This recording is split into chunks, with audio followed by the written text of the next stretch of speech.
The purpose and the essence of that thing that you dedicated is what changes. Yes, the world remains the same. Yes, the child remains the same. Yes, the temple remains the same.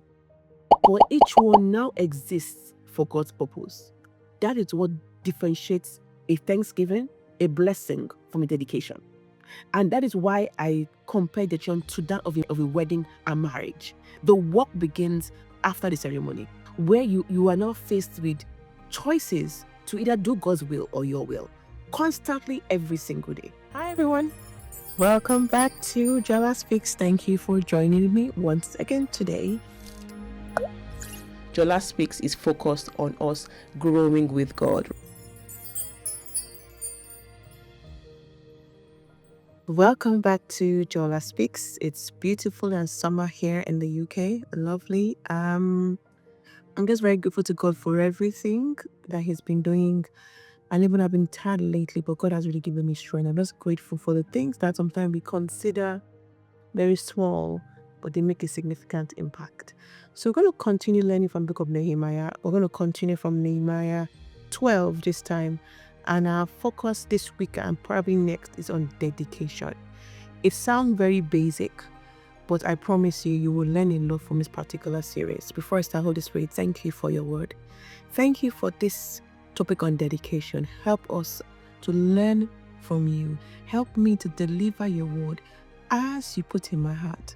All of you, less of me in Jesus' name. Amen. And also help those to hear you for themselves as you speak to them through this word dedication. So I want to look at Nehemiah 11 verses, Nehemiah 12 verses 27. I'll probably stop at 31. And this is when Nehemiah dedicated the wall of Jerusalem. Okay, so now at the dedication of the wall of Jerusalem, they sought out the Levites in all their places to bring them to Jerusalem to celebrate the dedication with gladness, both with thanksgiving and singing, with cymbals and stringed instruments and harp. 28. And the sons of the singers gathered together from the countryside around Jerusalem, from the villages of the Nephophatites, from the house of Gilgal, and from the fields of Geba and Esmabeth, for the singers had built themselves villages all around Jerusalem. Then the priests and the Levites purified themselves and purified the people, the gates and the wall. And so I brought the leaders of Judah up to the wall and anointed two large thanksgiving choirs. One went to the right hand of the wall towards the refuge gate and the refuse gates. And after them went Hosea and half the leaders of Judah. I will not stop here because the point of this particular episode is about dedication, focus on dedication.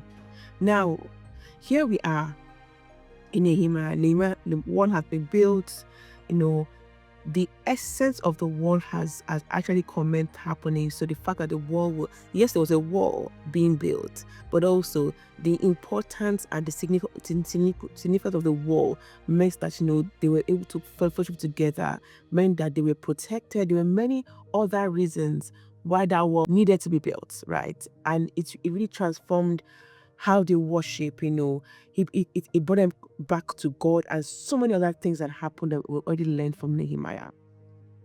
Now it's a point of dedication. And as I said earlier, it sounds very basic, but it's not so basic. Because what we think and we in our mind is dedication, I've come to realize that it's quite different from what we see in the Bible. And so when I began to read these verses, a question has dropped in my heart. What is dedication? I'm like, what is dedication? I have never gone to research about dedication before, to be honest. I just know the name in many ways, right? You dedicate a child. So I'm from Nigeria. And we dedicate children, we dedicate, offices when they're being newly built, we dedicate churches, businesses, careers. We do love dedication in many ways, right? Even ourselves as well. And we say it's also in the Bible, so we also dedicate to ourselves. Now, but you see, a lot of times that word the gravity of what that word means may not be what we expect it to be, may not be how we see things to be. And I will discuss more what is dedication in this particular episode. And so typically what happens in a dedication ceremony, this was some sort of worship, depending on where it is. The pastor will come and they'll pray on whatever, either as a child, whether it's a place or a building or something, and then people gather, right? There's always witnesses. It's a publicly show of something, a public acknowledgement of dedication, as we call it. We celebrate and we all call it dedication. Now, you see, when you look at the Bible dedication, you look at Hannah and when Hannah went to dedicate Samuel. Yes, she had a vow separately. You look at Nehemiah on the wall, you look at Solomon and the temple, things are a bit different. And so this question kept going through my heart. So I started to now discuss and think through what dedication is. And you see, if you look at Nehemiah, something struck me. And I said before, the wall represented more than bricks. God's faithfulness, protection, restoration, unity, very key. This same Jerusalem that was a forgotten place now becoming a city as well. And more importantly, people returning back to God. The point of the wall was not, the wall. It was what it represented. And so what they were dedicated was not the wall. It was what it represented. The people, that, God transformed, that found a way back to God, were the people that, yes, the wall was being dedicated, but the essence, the reason behind it was actually the people. Now, so what is dedication in the biblical context? What do we mean by dedication when we say it in church, or when we tell God we dedicate this to you? And I'm going to read a particular definition. It is not simply asking God to bless something, because a lot of times that is what we think dedication is, or we assume that dedication is. It is setting apart a person, place, possession, or achievement for God's purpose, while publicly acknowledging that it belongs to Him, exists because of Him, and exists for His glory. And let me repeat it again. It is setting apart a person, place, possession, or achievement for God's purpose, while publicly acknowledging that it belongs to Him, exists before Him, because of Him, and exists for His glory. That definition completely changed how I think. It's not inviting God to something that belongs to me, right? It's saying, God, I acknowledge that you own everything. You own this. This belongs to you. And I'll give you an example to buttress what I feel, dedication means. It's like a married couple going to church to get married. They say their vows in church. I will be there for you, for better, for worse. That's one of the vows that is normally said. But the actual work of the marriage happens after the wedding.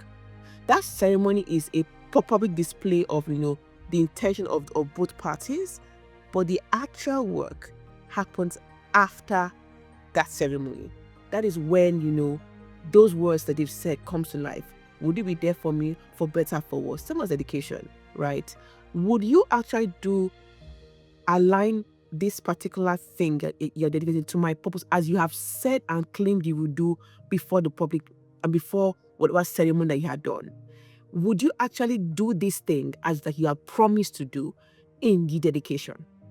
Yes, as a prayer, but that is dedication. You are saying, God, this is for your use. Use it for your will. I'll give you examples. Hannah prayed for a child for a long time, right? If she was being, obviously, her husband was fine with her not having a child, but there's a second wife. The ladies torment her with her children, and she prayed and prayed and prayed, and finally God gave her Samuel. And before God gave her Samuel, she did say that, if God, if you give me a child, I'll bring it back to you. And she did, right? And now there are two things in Hannah's testimony. There is the dedication of Samuel, and there is her vow being fulfilled. Now, if you remove the vow being fulfilled, The vow we feel was like she told God, I will bring this child back to you, right? But then during the time where she dedicated Samuel, she did say that, this child is for your use. And so she gave the child for God to use as he wills. Not her will, but God's will. That's one. Two. So now in your case, right? Maybe it's similar to Hannah. You have asked God for a child. God, give me a child, right? And you say, God, thank you. This is yours. So you're saying, God, I align this child exists for your will. So let your will be done in this child's life. Not mine, your will. Right? Next is Nehemiah. We've already discussed that as well. Right? And I also will mention Solomon, where he dedicated the temple. Yes, Solomon brought gold, silver from around the world, spent so much money. I'm pretty sure now he's probably in trillions on that temple. But at the end of the day, he said, this exists, Lord, for your glory. It is for you. And the Bible says, God owns everything. The earth and all is, and the fullness thereof is God's. Right? It's very important. The purpose and the essence of that thing that you dedicated is what changes. Yes, the world remains the same. Yes, the child remains the same. Yes, the temple remains the same. But each one now exists for God's purpose. That is what differentiates a thanksgiving, a blessing from a dedication. And that is why I compare the challenge of a wedding and marriage. The work begins after the ceremony, where you are now faced with choices to either do God's will or your will, constantly every single day. But then you say, but I did dedicate this to God. So what does that mean? That is dedication.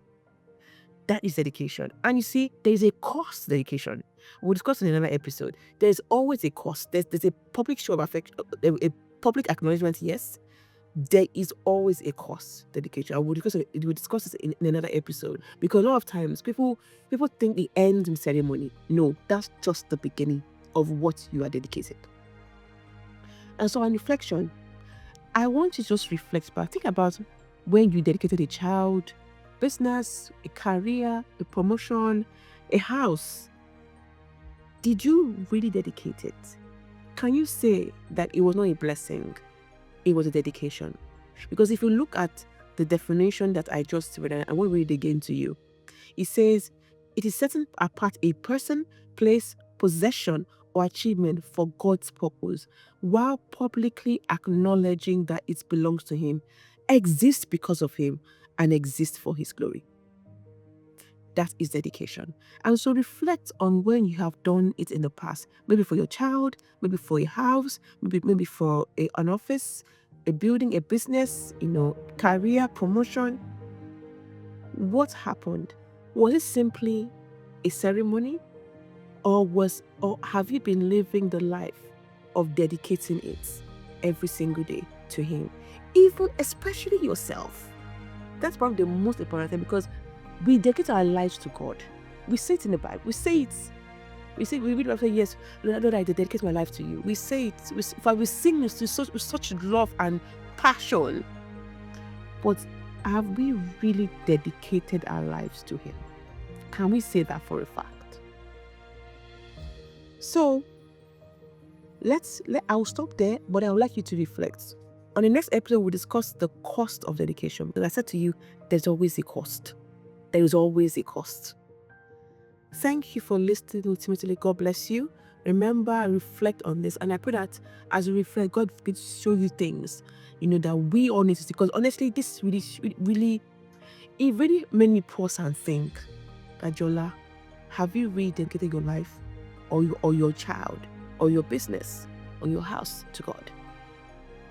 Think about it properly, because it's a daily choice. It is not a one-off ceremony. It's a constant daily choice. So thank you. Have a lovely day. God bless you. I love you. I love you too. Bye. Bye.